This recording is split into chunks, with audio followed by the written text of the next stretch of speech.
Hi, today on City Steading, I'm going to teach you how to make a super simple Cyser, or apple mead, however you'd like to know it as.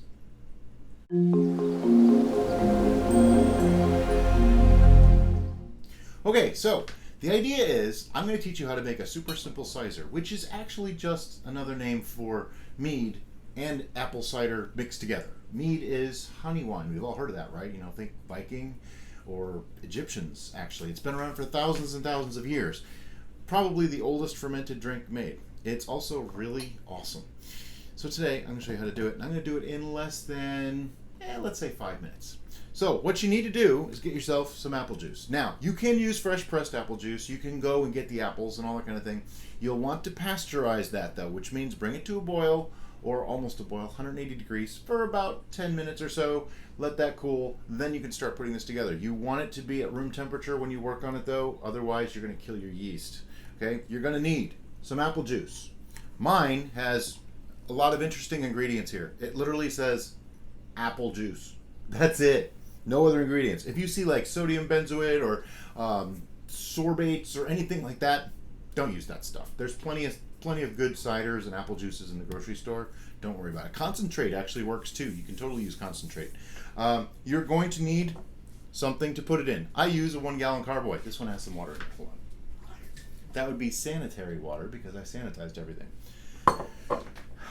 A tube for measuring. It's actually optional, but it's nice to know how much alcohol you're making, right? A funnel, just to make pouring easier. You will want an airlock. They come in a couple different styles, and they cost about $3. Sure, people will tell you can use a balloon with a hole or just leave the lid loose. It's $3. Spend the $3. It's worth it. Anyway, I'm going to put that to the side for the moment. What I also did is I poured out a little bit of the apple juice into a cup, and I added about a half a teaspoon of the yeast. I'm actually using Danstar Belle Saison yeast today, and I'm going to use just a little bit of yeast nutrient too. This is just one that I got from the local winemaker store. No big deal. What yeast nutrient does is it helps the yeast kind of get going. Since this is a mead and uses honey, which I haven't shown you yet, I have it warming. Here is the honey. I'm going to use 2 pounds of honey, roughly. Some of it's going to be left in the bottle, I'm sure. Now, you have to dilute the honey. If you don't, it will not ever start a fermentation, okay? So you want to use honey and apple juice. I'm not going to add any sugar. I'm not going to add any water. That's it. So let's just get started. I'm going to put funnel in there. I'm going to open the lid on the honey and just dump it in. Now this may take a minute or 5, so we may pause the video while I pour this in. And we're back. I'm still pouring honey, as you can see. It takes a little while, and that's why you heat it up. If you look in this bottle, see it's just about empty. It's going to take a little bit more. So I'm going to show you a little trick. Probably not that big of a deal, but I'm going to take some of the apple juice. Just pour it right into this bottle.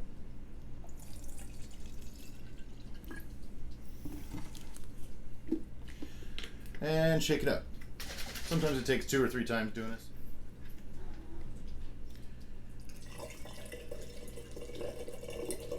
Another word about the honey. It really doesn't matter what kind you use, but you do want to use pure, real honey. You don't want the cheapest thing you can find. This is raw, unfiltered wildflower honey.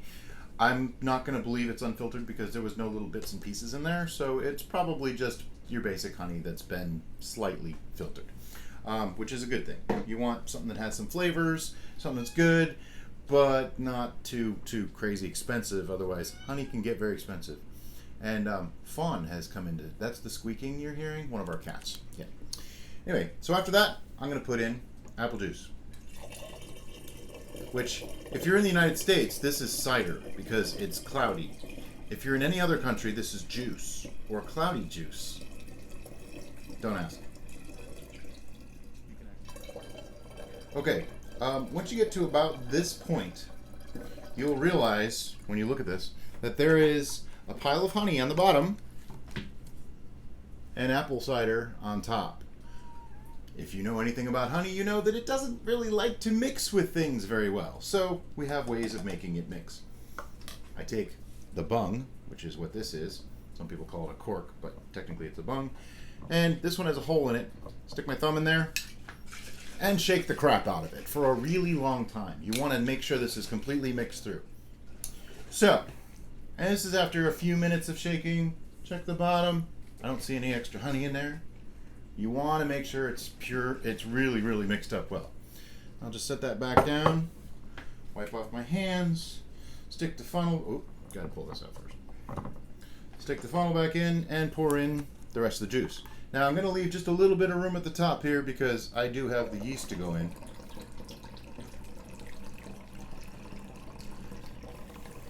And you want to leave a little bit of headroom because sometimes things like to expand and they go up into the airlock and make a mess, and it's not pretty. Ruined a couple pairs of shoes that way. Yes, I keep some of these in my closet. That's about it. The rest of what's in here, drink it. It's good stuff. Okay, now that I have that done, I am going to put in, actually, hold the phone. I'm going to take a measurement right now, what they call gravity. And this way we know how much sugars is actually in this mixture so that we can figure out about how much alcohol we're going to produce at the end. So for the moment, I'm going to pull out the funnel and get out my measuring system here. Fill this up. You get to watch me spill this all over the place. Hey, I have a funnel.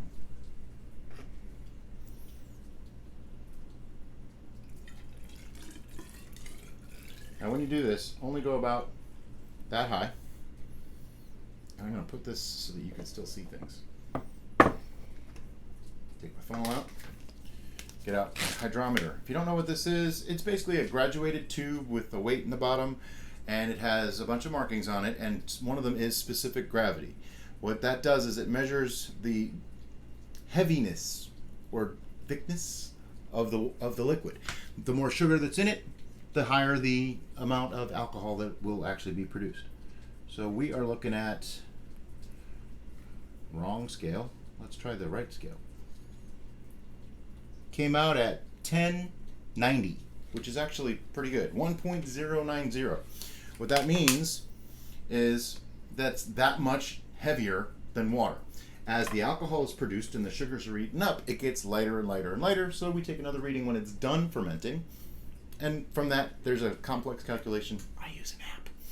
And I can figure out how much alcohol is in my Cyser. I'm just going to pour this right back in because all this was sanitized ahead of time. It helps to have steady hands when you do these things. Okay, now that that's done, that's essentially everything you need except yeast and the nutrient. The nutrient is optional. I didn't really start using it until recently, and I'm still kind of playing with the idea. So I'm just going to pour this in here. Now, again, all this is a little bit of the apple juice with yeast put in to hydrate. You'll hear things called starters, and I messed that up. I didn't get all my yeast in there, but I don't really have any more room, so the yeast are just going to have to multiply.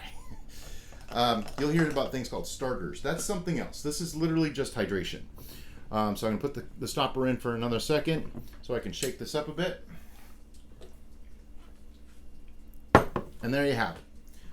Since my stopper's already in, I take my airlock, stick it right in there. And what that does is it makes a seal. The airlock keeps things from getting in. Okay, this is going to produce CO2 gas as it ferments, and that's going to expand. It's going to want to push.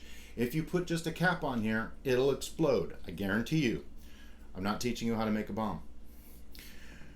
But with an airlock, what happens is the air goes up, CO2 goes up, and hits this water. Then it bubbles through and comes out. But nothing can get back in. Bugs really like to try to climb in these. Every once in a while you'll see one in your airlock.